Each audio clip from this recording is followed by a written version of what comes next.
नमस्कार बच्चों, मैं आपकी हिंदी शिक्षिका और आज हम पुनः पढ़ेंगे संधि। अभी तक हम संधि में स्वर संधि पढ़ चुके हैं, व्यंजन संधि पढ़ चुके हैं। आज हम उसका अंतिम भेद विसर्ग संधि पढ़ेंगे और विसर्ग संधि के नियम समझेंगे। तो विसर्ग क्या होता है? आप ये दो बिंदी देख रहे हैं, इसे क्या कहते हैं? विसर्ग कहते हैं। और इस विसर्ग के बाद जब स्वर या व्यंजन आता है तो विसर्ग में जो विकार उत्पन्न होता है उसे ही विसर्ग संधि कहते हैं। जब विसर्ग के बाद क्या आए? स्वर भी आ सकता है और व्यंजन भी आ सकता है, और इनके आने पर जो परिवर्तन होता है, जो विकार उत्पन्न होता है, उसे विसर्ग संधि कहते हैं। तो सबसे पहला नियम है विसर्ग का ओ में परिवर्तन। विसर्ग का ओ में परिवर्तन कैसे होता है? जब विसर्ग के पूर्व, यानी कि जब विसर्ग के पूर्व यदि अ हो और बाद में स्वर भी हो सकता है। स्वर में क्या है? अ आ रहा है और व्यंजन आ रहे हैं। जब विसर्ग के पूर्व यदि अ हो और बाद में अ और बाद में देखिए सारे व्यंजन होंगे। अब व्यंजन कैसे हैं? क वर्ग के 3 वर्ण, अंतिम 3 वर्ण, च वर्ग के अंतिम 3 वर्ण, ट वर्ग के अंतिम 3 वर्ण। आप तो ये समझ लीजिए कि जब विसर्ग के बाद क्या आए? स्वर आए और व्यंजन आए, तो उसमें जो परिवर्तन होता है, उसमें क्या परिवर्तन होता है? वो ओ में बदल जाता है। कैसे बदल रहा है? देखिए आप, मना, ये हम क्या पढ़ रहे हैं? मनहा। इसमें स्वर क्या आ रहा है? अ प्लस ज बराबर क्या हो रहा है? ओ। क्योंकि जब विसर्ग के पूर्व क्या हो? अ हो और बाद में क्या हो? व्यंजन हो। तो ज क्या है? व्यंजन है। तो मना प्लस ज मनोज। तो अ और ज मिलकर क्या बन गए? यहां पर ओ हो गए। अधा प्लस गति, अधोगति, क्योंकि अधा में भी क्या स्वर है? अ का स्वर है और ग। तो अ और ग मिलकर क्या बन गए? गो, धो। अधो प्लस गति। तेजा प्लस मय, तेजोमय। पया प्लस धर, पयोधर।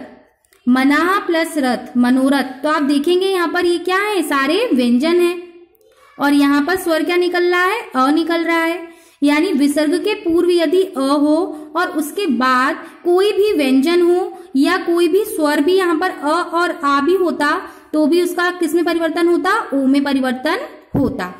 जैसे यहाँ पर देखेंगे आप, स्वर आया है अ, मना प्लस अनुकूल, तो अ प्लस अ बराबर क्या हो गया? यहाँ पर ओ हो गया। तो मना प्लस अनुकूल बराबर मनुकूल। तो ये पहला नियम है विसर्ग का ओ में परिवर्तन। जब विसर्ग के पूर्व यदि अ हो और बाद में अ के अलावा कोई भी व्यंजन आ जाए तो उसका किस में परिवर्तन हो जाता है? ओ में वो परिवर्तित हो जाता है। अगला नियम पढ़ेंगे हम, विसर्ग का ए में परिवर्तन। विसर्ग का ए में परिवर्तन कैसे होता है? विसर्ग से पहले आ को छोड़कर, अब आ को छोड़कर क्या हो सकता है? ई भी हो सकता है ना? ऊ भी हो सकता है। आप देखेंगे यहाँ पर आ भी है, यहाँ पर आ को छोड़ के अ, ई और ऊ। जब विसर्ग से पहले ई और ऊ कोई अन्य स्वर हो, यानी आ को छोड़ के ई ऊ हो, तो विसर्ग का मेल किसी स्वर और किसी वर्ग के तीसरे, चौथे, पांचवें वर्ण, किसी स्वर से भी परिवर्तित हो सकता है और किसी व्यंजन से भी। और व्यंजन में कौन से होंगे? वो तीसरे, चौथे, पांचवें। जैसे अभी हमने यहाँ पे देखा, तीसरे, चौथे, पांचवें, तीसरे, चौथे, पांचवें, ऐसे यहाँ पर तीसरे, चौथे, पांचवें इनमें। और यर अलावा अंतस्थ व्यंजन विसर्ग का किस में परिवर्तन हो जाता है? र में परिवर्तन हो जाता है। मतलब जब विसर्ग से पहले ई ऊ आए और विसर्ग के बाद कोई भी स्वर और कोई भी व्यंजन आए तो विसर्ग का रा में परिवर्तन हो जाता है। क्या समझना है आपको? कि जब विसर्ग से पहले क्या आए? ई और ऊ आए और इसके बाद कोई भी स्वर हो चाहे कोई भी व्यंजन हो, ये अगर आते हैं तो इसका किस में परिवर्तन हो जाता है? र में परिवर्तन हो जाता है। जैसे नी प्लस आकार, अब ये क्या है? छोटी ई है और ये क्या है? आ। ये क्या है? स्वर है। अभी बताया है, इधर देखिए आप, ई ऊ में के बाद किसी भी स्वर, तो किसी भी स्वर यानी आ, तो ई और आ बराबर क्या हो जाएंगे? यहाँ पर र में बदल जाएंगे। यानी नी प्लस आकार बराबर निराकार। ये बात आपको समझ में आई कि जब विसर्ग से पहले क्या हो, ई और उ, मतलब छोटी ई, बड़ी ई और छोटा उ आए और उसके बाद कोई भी स्वर आ जाए और व्यंजन के तीसरे, चौथे, पांचवें वर्ण हो तो क्या होता है, उनका र में परिवर्तन हो जाता है। जैसे नी प्लस गुण, नी प्लस गुण, तो क्या हो गया ये निर्गुण, क्योंकि छोटी ई और ग मिलकर क्या बना रहे हैं, र, तो ये इसके ऊपर र आ गया।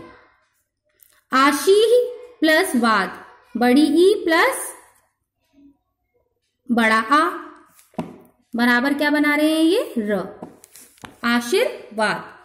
पुनः प्लस जन, छोटा उ प्लस ज मिलकर क्या बनाएंगे, र, तो पुनर्जन। निहि प्लस भय, छोटी ई प्लस भ मिलकर र, निर्भय, है ना। तो आगे पढ़ेंगे विसर्ग का एक और नियम, विसर्ग का श में परिवर्तन। विसर्ग का श में परिवर्तन कैसे होता है, जब विसर्ग से पहले ई और उ हो, क्या हो, छोटी ई हो और छोटा उ हो। जब विसर्ग से पहले कोई स्वर हो, यानी कि छोटी ई और छोटा उ मान लीजिए आप, और बाद में कोई भी व्यंजन आए तो वो क्या हो जाता है, श में बदल जाता है। यानी विसर्ग से पूर्व कोई स्वर हो और बाद में यहाँ पर लिखा है च, छ या श हो तो विसर्ग का श हो जाता है। यानी कोई भी, मैंने आपको बोला कोई भी स्वर हो और कोई भी व्यंजन हो, जब ई के बाद कोई भी व्यंजन आए तो उसका क्या हो जाता है, श हो जाता है। देखिए आप यहाँ पर छोटा उ है ये और यहाँ पर क्या है, च, व्यंजन है, तो ये मिलकर क्या बनाएंगे, श। दुह प्लस चरित बराबर दुष्चरित्र, हरि प्लस चंद्र बराबर हरिश्चंद्र, यानी छोटी ई बराबर, छोटी ई प्लस च बराबर श बना रहे हैं। छोटी ई और च मिलकर क्या बना रहे हैं, श बना रहे हैं। छोटी ई प्लस छ मिलकर क्या बना रहे हैं, श बना रहे हैं। छोटी ई प्लस च मिलकर क्या बना रहे हैं, श बना रहे हैं। छोटा उ मिलकर और शा मिलकर क्या बना रहे हैं, श बना रहे हैं। मतलब जब विसर्ग से पूर्व कोई स्वर हो और बाद में च, छ, श हो तो विसर्ग का श हो जाता है। आप ऐसे भी समझ सकते हैं और आप ऐसे भी समझ सकते हैं कि जब विसर्ग से पूर्व छोटी ई और छोटा उ हो और उसके बाद कोई भी व्यंजन आए तो उसका श में परिवर्तन होता है। ठीक, एक और नियम है इसका, विसर्ग का सा में परिवर्तन। विसर्ग का सा में परिवर्तन पढ़ेंगे। विसर्ग के बाद यदि त या स हो तो विसर्ग स में बदल जाता है। विसर्ग के बाद यदि क्या हो, त हो या स हो तो वो किस में बदल जाता है, स में बदल जाता है। तो निहि प्लस तेज बराबर निस्तेज, क्योंकि क्या है यहाँ पर, विसर्ग के बाद त है तो ये किस में बदलेगा, स में बदलेगा। नी प्लस संतान, नी संतान। नमः प्लस ते बराबर नमस्ते। दु प्लस शासन, दुशासन। तो जब विसर्ग के बाद ता और स आते हैं तो वो किस में बदल जाते हैं, स में बदल जाते हैं। विसर्ग का श में परिवर्तन। अब ये श से षटकोण में कैसे बदलेगा, विसर्ग के पूर्व यदि ई और उ हो, अभी बताया था मैंने आपको, विसर्ग के पूर्व यदि ई और उ हो और बाद में क, ख, ट, ठ यानी कि वर्ग के पहले दूसरे वर्ण हो, वर्ग के पहले दूसरे वर्ण हो, कोई वर्ण हो तो विसर्ग किस में बदल जाता है, श से षटकोण वाले में बदल जाता है। मतलब इसमें आपको क्या याद रखना है कि जब विसर्ग से पूर्व ई और उ हो और वर्ग के पहले दूसरे वर्ण हो तो विसर्ग किस में बदलता है, श से षटकोण में बदलता है।